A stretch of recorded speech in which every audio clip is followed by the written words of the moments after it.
The Galactic Council chamber had fallen into a cold, collective stillness. A single data slate flickered on the central podium, displaying the intercepted report: human vessels rerouting toward the Talisar Rim. Neutrality had been their stance since the Armistice Accords, but this quiet movement said more than any declaration. The Council knew the signs, though few dared admit it aloud.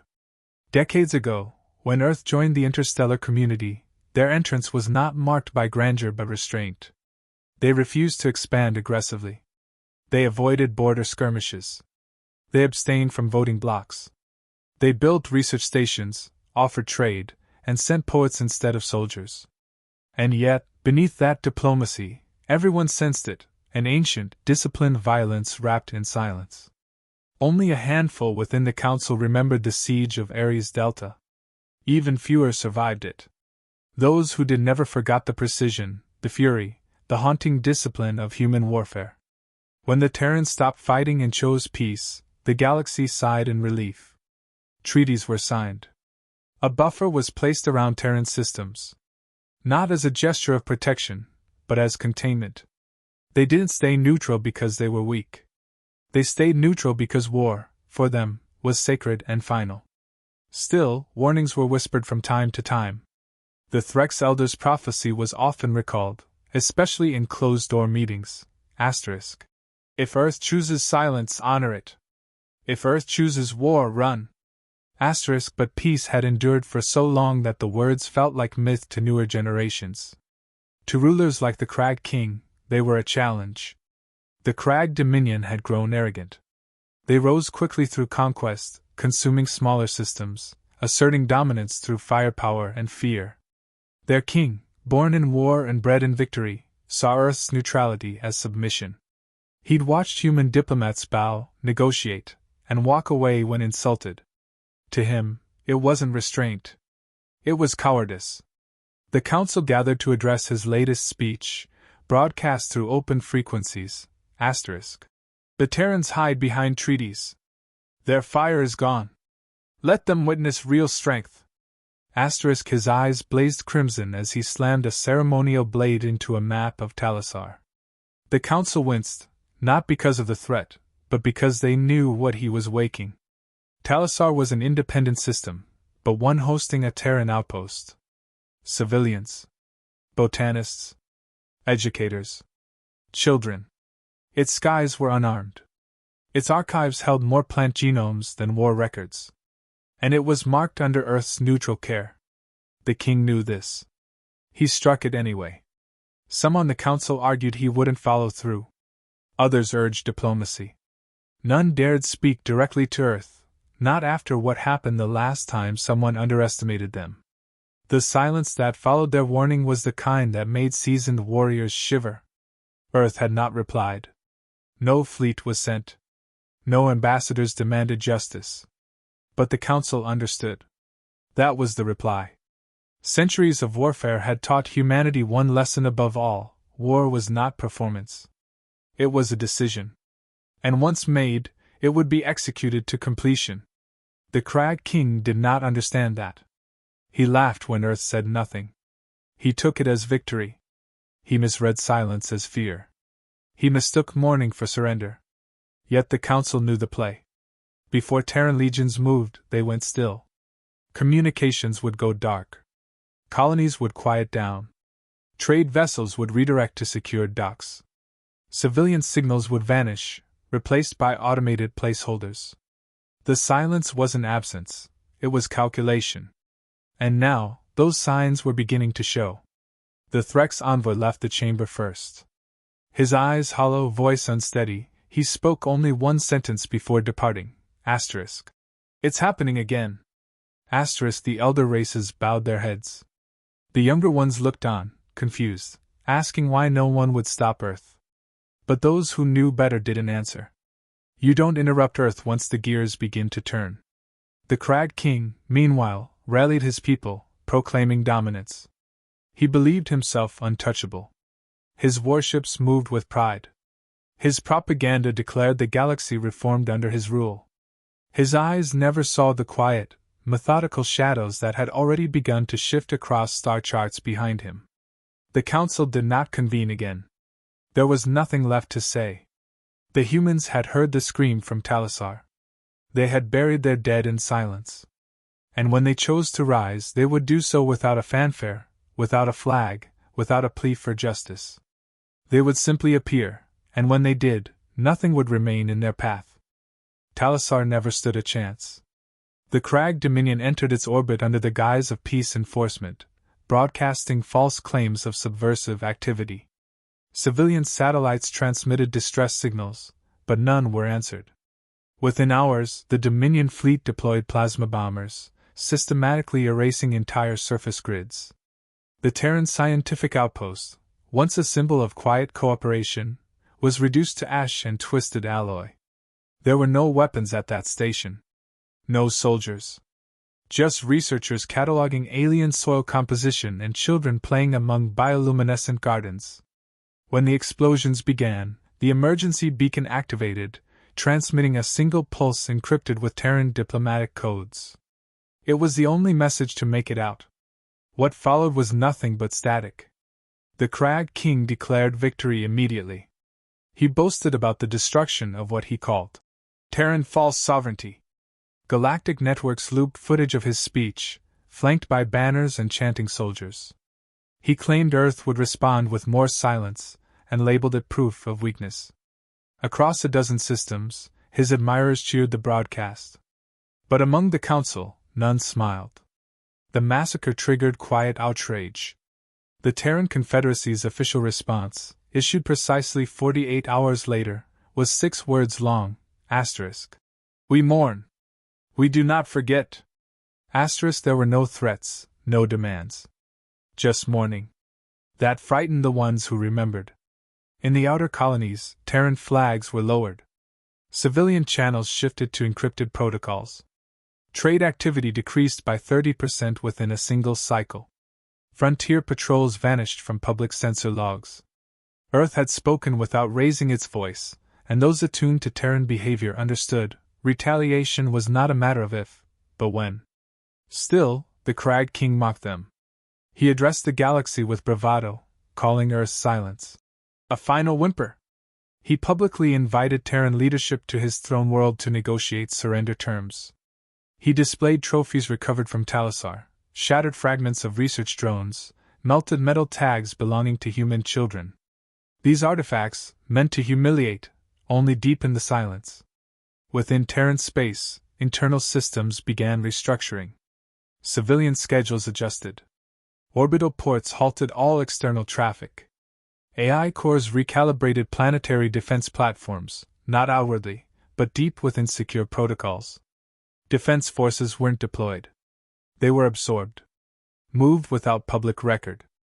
Eyes turned inward, ships vanished from registries, and commanders went off-grid. Smugglers attempting to enter Terran space reported sudden sensor failures, unexplained gravity spikes, and full system shutdowns without warning. Some vanished entirely. The few who escaped refused to speak of what they saw. Mercenary factions, once bold enough to operate near Terran borders, quietly dissolved their contracts. Even pirate fleets rerouted to avoid any proximity to Earth-controlled routes. A single freighter limped into neutral space, carrying one of the few survivors from Talisar. Her voice cracked as she described the attack, how the Crag forces shelled evacuation pods mid-flight, how children's shelters were specifically targeted, how Dominion ground units mocked the civilians before incinerating the archives.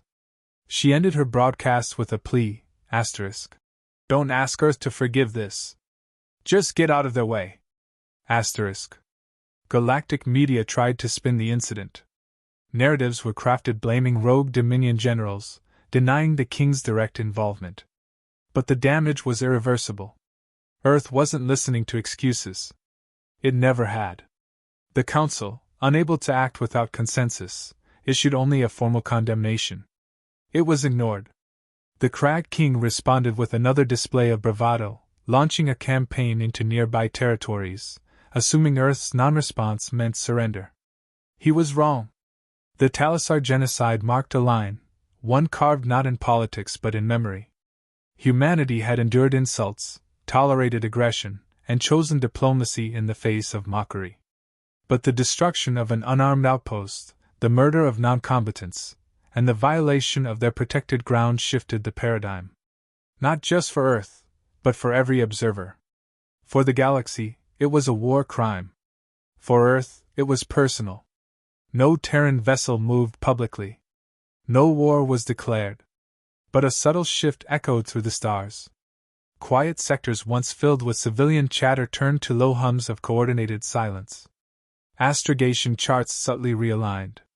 Resources disappeared from marketplaces and appeared nowhere else.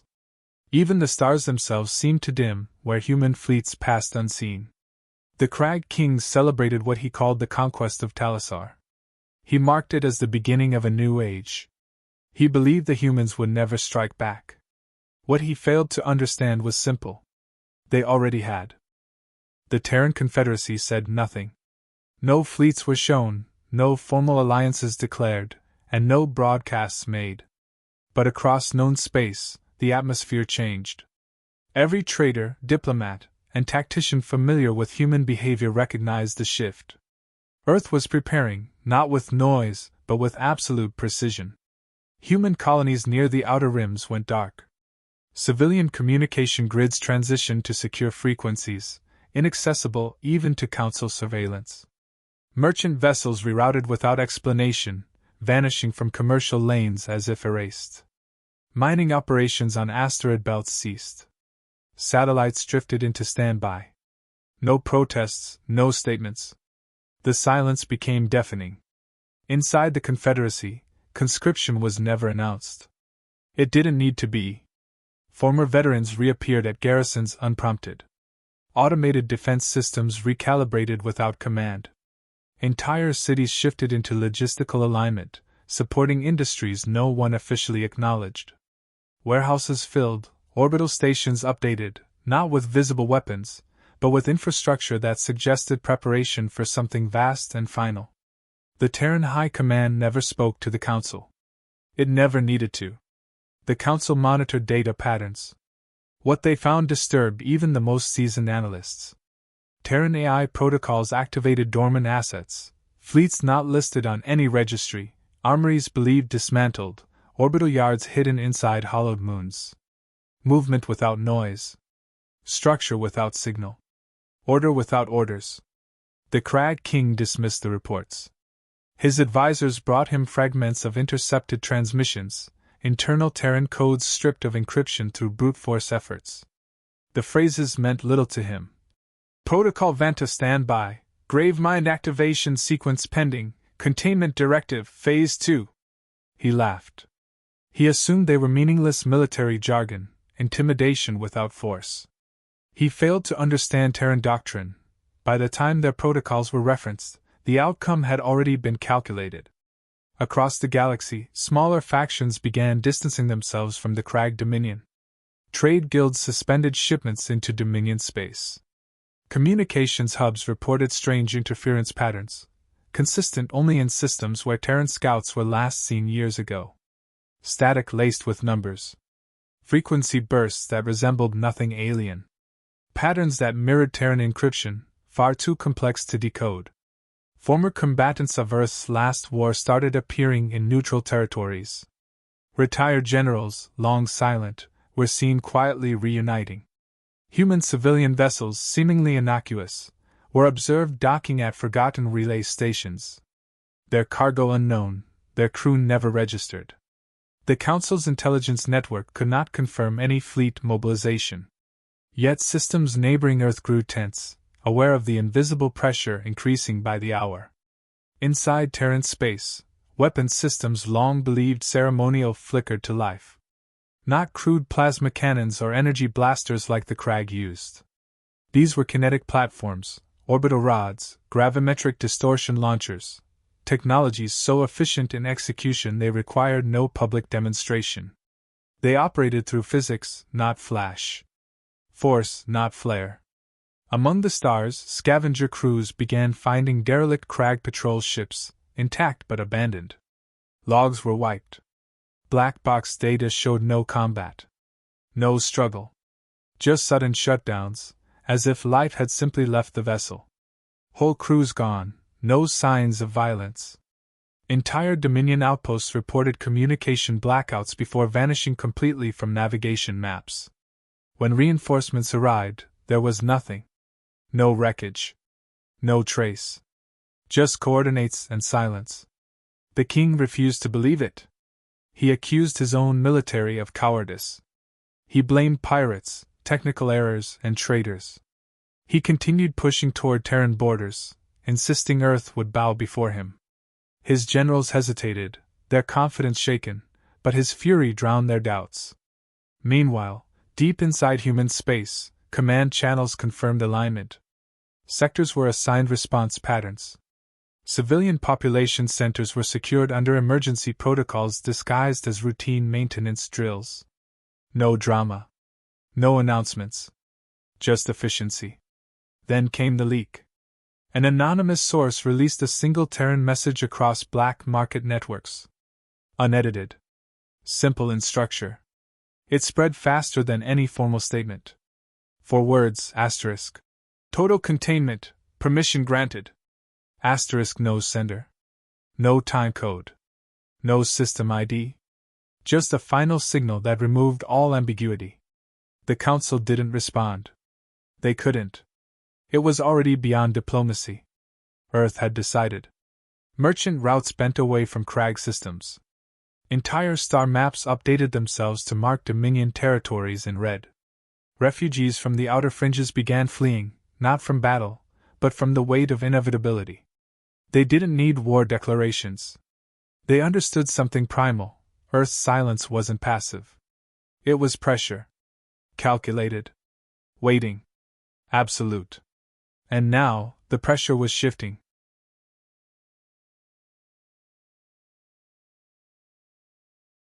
It began at 0 hour without a declaration, without warning. The stars didn't dim, but systems did. Entire sectors of the Crag Dominion lost communication within seconds. Satellites stopped responding. Relay stations ceased broadcasting. Military channels fell silent. What appeared to be a technical failure was, in fact, a coordinated severance, complete, intentional, final. Orbital defense grids activated too late. The sky above the Dominion's outer worlds rippled as kinetic rods, invisible until impact, descended at terminal velocity.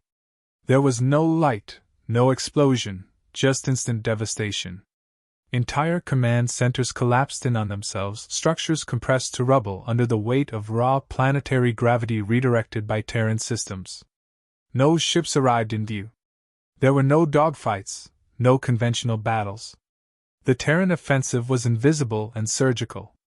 Automated units deployed from high orbit bypassed all tracking. They entered critical infrastructure through ventilation shafts, shield gaps, maintenance corridors. By the time Dominion commanders realized they were under attack, their own systems had turned against them. Artificial intelligence, designed by Terrans and never shared with the galaxy, moved through networks like a virus with purpose. Dominion firewalls crumbled. Defense turrets shut down. Starport doors sealed their own exits. Fuel depots vented into vacuum. No order had been issued to fire. No counterattack had been mounted. Only silence, then absence. Entire fleets never received launch commands.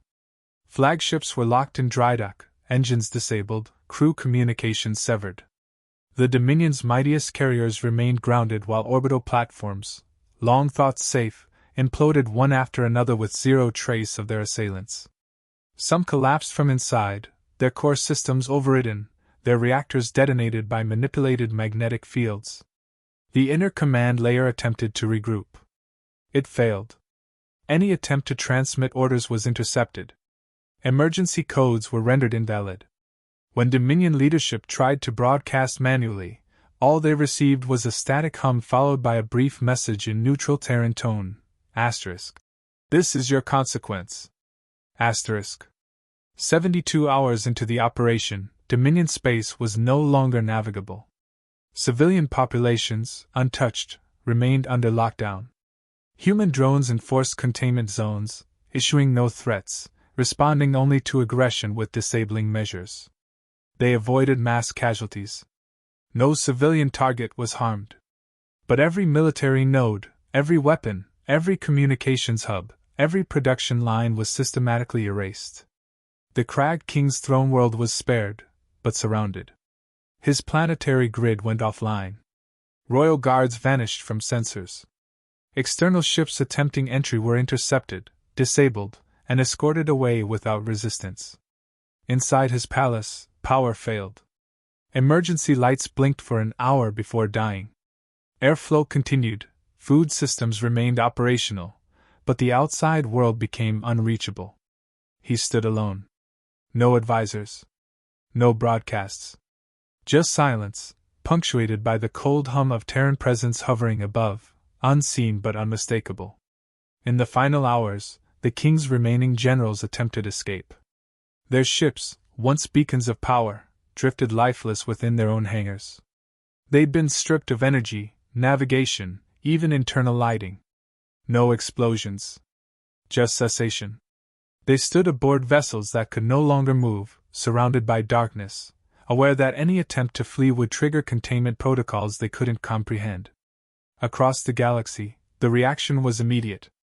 Allied nations to the Dominion erased ties. Long-standing trade agreements were severed overnight. Council members publicly condemned the Krag's invasion of Talisar while privately purging their archives of any records suggesting support. Fear spread not because of Earth's power, but because of its method, calculated, unrelenting, moral, yet absolute. Earth issued no declaration, claimed no territory, and accepted no surrender. It simply erased capacity. The Krag Dominion, once feared, now lacked the ability to wage war. Not through treaty, but through disassembly. Their military wasn't defeated. It was unmade.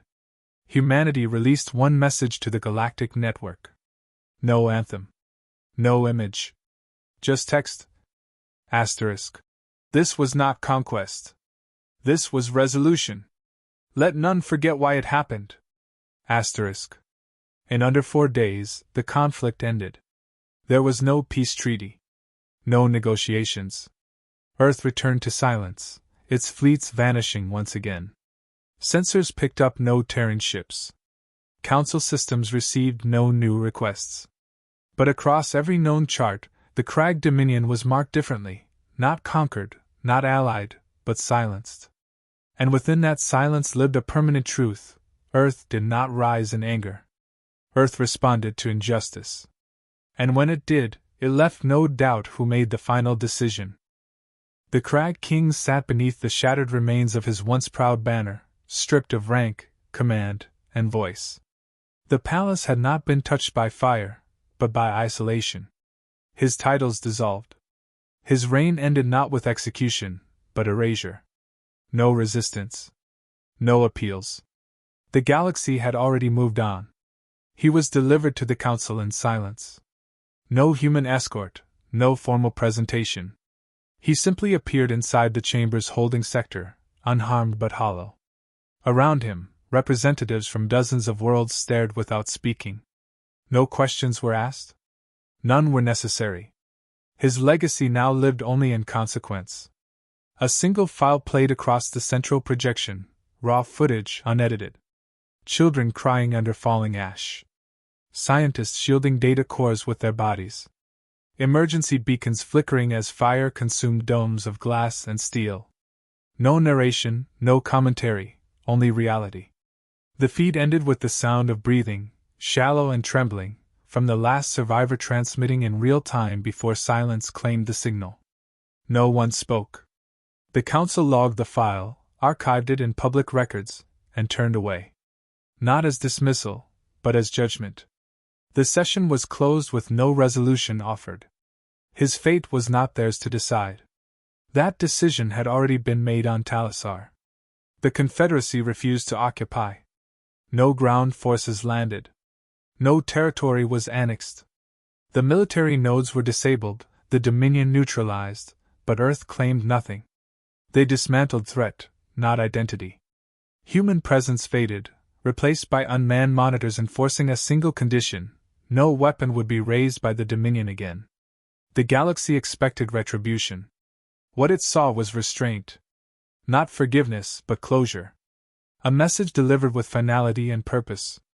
Power had been shown, not to dominate, but to remind. The Council amended its charter with one line added to every defense pact. Asterisk. Terran neutrality is not to be challenged under any circumstances. Asterisk.